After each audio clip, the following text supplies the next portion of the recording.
Hi friends, ಎಲ್ಲರಿಗೂ ನಮಸ್ತೆ. Welcome to Bhargavi vlogs. ಪ್ರತಿ ವರ್ಷದಂತೆ ಸಂಕ್ರಾಂತಿ ಹಬ್ಬ ಬಂದೇ ಬಿಡ್ತು.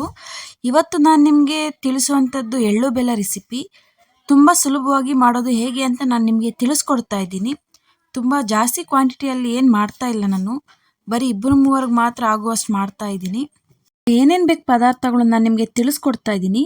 ಕಡಲೆಬೀಜ, ಹುರಿಗಡಲೆ, ಒಣಕೊಬ್ಬರಿ ಇವು 350 ಗ್ರಾಮ್ ತಗೊಳ್ಳಿ. ಅಚ್ಚು ಬೆಲ್ಲನ ನಾನು ಚಿಕ್ಕ ಸೈಜ್ ಅಚ್ಚು ಬೆಲ್ಲನ ನಾನು 6 ಪೀಸ್ ತೊಗೊಂಡಿದ್ದೀನಿ. ನೀವು ದೊಡ್ಡ ಸೈಜ್ ತೊಗೊಳ್ಬೇಕು ಅಂದರೆ 2 ತೊಗೊಳ್ಳಿ ಸಾಕು. ಎಳ್ಳು ಒಂದು 4 ಸ್ಪೂನ್ ಆಗುವಷ್ಟು ತಗೊಳ್ಳಿ. ಕಡಲೆಬೀಜ, ಹುರಿಗಡಲೆ, ಒಣಕೊಬ್ಬರಿ ಮತ್ತು ಎಳ್ಳು ಇವು 4ನ್ನು ಬಾಣಲಿಗೆ ಹಾಕ್ಕೊಂಡು ಚೆನ್ನಾಗಿ ಒಂದು ಬ್ರೌನ್ ಕಲರ್ ಬರೋ ಹಾಗೆ ಸ್ವಲ್ಪ ಹುರ್ಕೊಳ್ಳಿ. ಹುರ್ಕೊಂಡ್ಬಿಟ್ಟು ತಣ್ಣಗಾಗೋ ಹಾಗೆ ಸ್ವಲ್ಪ ಹೊತ್ತು ಬಿಡಿ. ತಣ್ಣಗಾಗೋ ಅಷ್ಟರಲ್ಲಿ ಇನ್ನೊಂದು ಕಡೆ ನಾನು ಬೆಲ್ಲನ ಚಿಕ್ಕ ಚಿಕ್ಕ ಪೀಸಾಗಿ ಕಟ್ ಮಾಡ್ಕೊತಾ ಇದ್ದೀನಿ.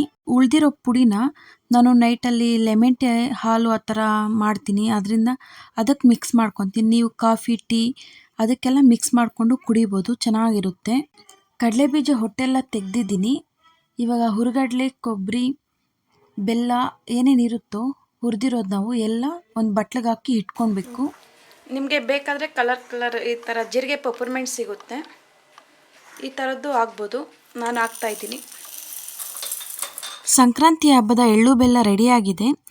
ಈ ಚಳಿಗಾಲದಲ್ಲಿ ನಮ್ಮ ಬಾಡಿಗೆ ಯಾವ ಪೋಷಕಾಂಶಗಳು ಬೇಕೋ ಅದೆಲ್ಲ ಈ ಎಳ್ಳು ಬೆಲ್ಲದಲ್ಲಿ ಸಿಗುತ್ತೆ ಫ್ರೆಂಡ್ಸ್. ನೀವು ಮನೆಯಲ್ಲಿ ಟ್ರೈ ಮಾಡಿ, ತುಂಬ ಈಸಿಯಾಗಿದೆ.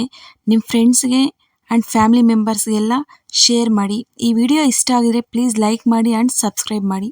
Thank you.